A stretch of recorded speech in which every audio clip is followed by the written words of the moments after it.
o mes pažiūrėkim, kokią žinutę tu gausi. Taip, labai įdomu. Kokia žinutė tave pasieks?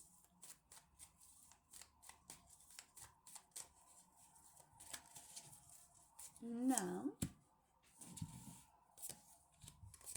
O, čia tikrai žinutė pasieks. Taip. Parodysiu. Reiškia, bus netgi keletą variantų. Ne? Reiškia, tas, kas bendrauja slaptai, ne? Paslapčia, kas nerodo santykių, ne? Vat bendravimas. Bus, kas laukia iš trečių asmenų, žinutės, galbūt kažkas yra įsiskyręs ir laukia, ar parašys, ar neparašys, pas kažką už nugaros yra bendraujama, tyliai. Kas laukia, pavyzdžiui, kažkokių naujienų šaltinių iš kitokių šaltinių, pavyzdžiui, galbūt tai būtų susiję su sveikata. Galbūt kažkas laukia iš ten kažkokių naujienų. Tai vat, iš ten sulauksit naujienų. Dar kas laukia Princo ant balto žirgo, galbūt vis tik rasit kažkokį tai variantą damos, kuris jums visai bus įdomus.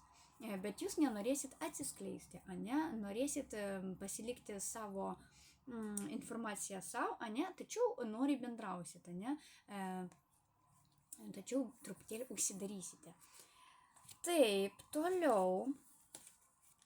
Dabar damos dar, kas bendraus su naujų draugų, naujų kažkokių žmogum, būkite budrios, todėl kad šitas raitelis, jis gali turėti dar slaptą draugę. Ta prasme, jūs jo gyvenime nebūsit vienintelė. Jis bendrauja su, galbūt net ne viena, su daugelį damų, todėl būsite, turėkite omeny, kad priklausomai kur jūs ieškote savo draugo, kažkokiam gal puslapį, ten pažinčių, tai jūs ne vienintelė tokia esat, jam jis ieško irgi. Tai nereikalaukite, kad jis iškart jums būtų visas ir būtų ištikimas. Tiesiog žmogus irgi ieško, irgi bendrauja, irgi, žodžiu, renka informaciją. Tvarkoj, ką dar sužinosit? Ką dar sužinosit, kokių žinučių dar gausit?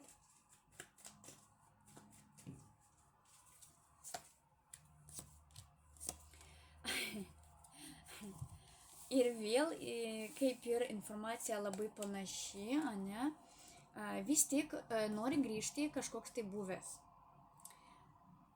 Kažkoks tai buvęs draugės, buvęs partneris, galbūt buvęs vyras, pasidėjo, reiškia, jis komforto zonui, pasidėjo ir kaip ir planuoja pradėti bendrauti. Planuoja, reiškia, kažkaip pasirodyti jūsų gyvenime, Toliau. Galbūt norėsit persikraustyti, pavyzdžiui, galbūt jūsų santykiai jau pasiekė kažkokį tai lygį ir norėsite jau kartu gyventi, tai galbūt sulauksite tokio pasiūlymo. Galbūt taip geriau matosi, galite sulaukti pasiūlymo kartu kraustytis. Arba kartu jau galimai susitikti, bet tai tas susitikimas bus daugiau, kalbėsite apie kažkokias bendrą ateitį. Jau kaip kartu. Tai vat, galit gauti tokį įdomų pasiūlymą. Na ir dar paskutinė žinutė. Kokia galėtų ateiti?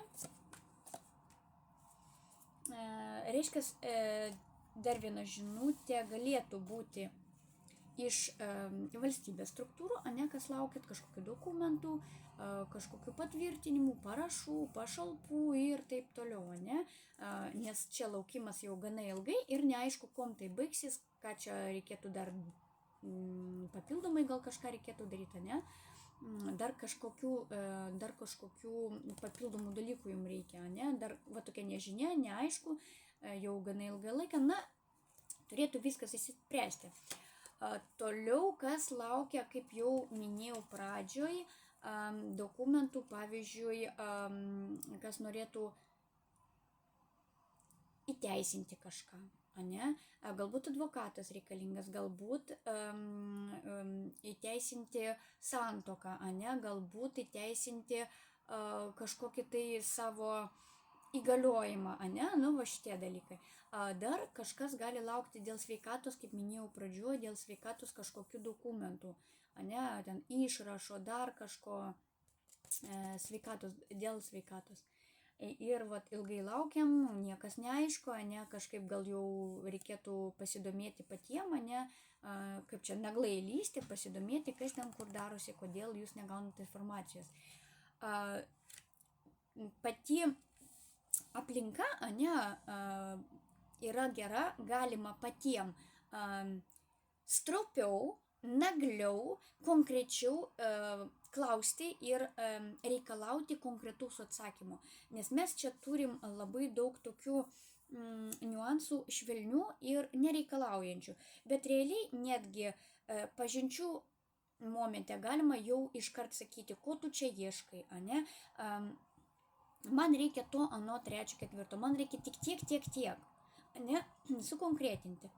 Taip pat reikalauti, kad ir kitas irgi sukonkretintų, kad nevedžiotų už nosies ir nekabintų makaronų. Kai pas daktarus einat lygiai taip pat reikalaukite iš karto, kad duotų tikslesnę informaciją, kur važiuoti, ką daryti, pas kokį daktarą apsilankyti, kada, kur, kaip, kad tai būtų suplanuota, nes tai tęsis ilgai ir jau nebesuprasit, kur kas eina. Štai tokie patarimai iš manęs. Na kągi, iki, sėkmės.